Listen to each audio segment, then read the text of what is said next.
All right, hello wine drinking people. Today is Thursday, the 7th of April, and we've got an incredible lineup of events. Again, this month, I think about every night this week, we've got some incredible stuff coming up, like the Vintage Brunello tasting tomorrow night.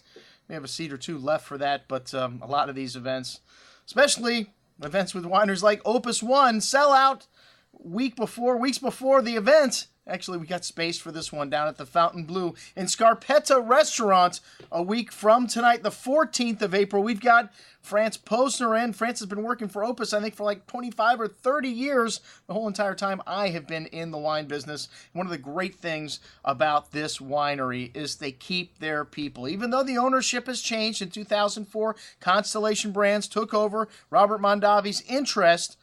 Baron Philippe de Rothschild's still, pretty much in control here of this winery. And these guys let the folks at Opus One, David Pearson, the CEO, and the winemaker Michael Salacci, they run it now independently. And why mess with success? Since the first vintage, 1979, when this wine was released, $40, $50 a bottle, whatever, it has become one of the most successful labels in the wine industry. When you look at wineries today that produce 30,000 cases of wine that make it, priced at $200 a bottle or higher, there's only a few elite people around the world that make that much wine at that price level. And you can look at the five first gross of Bordeaux. And, I don't think they all make 30,000 cases, though, today of their first wine, which Opus One, when it started out, it was just, they put Patrick Leone and Tim Mondavi in a room, the two winemakers for the properties. They gave them a bunch of barrels,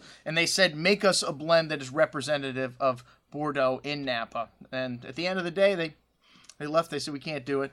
It took them a whole week to put together that first vintage, 1979. We've showed it several times, and one of the best old Opus ones there is, not from a very heralded vintage, but we put 26 vintages of Opus on the table. Every single vintage produced to that date. Up until that time, every single bottle was good. Even the 80, 81 off vintages in the early days, before they had estate vineyards, before they had the winery built.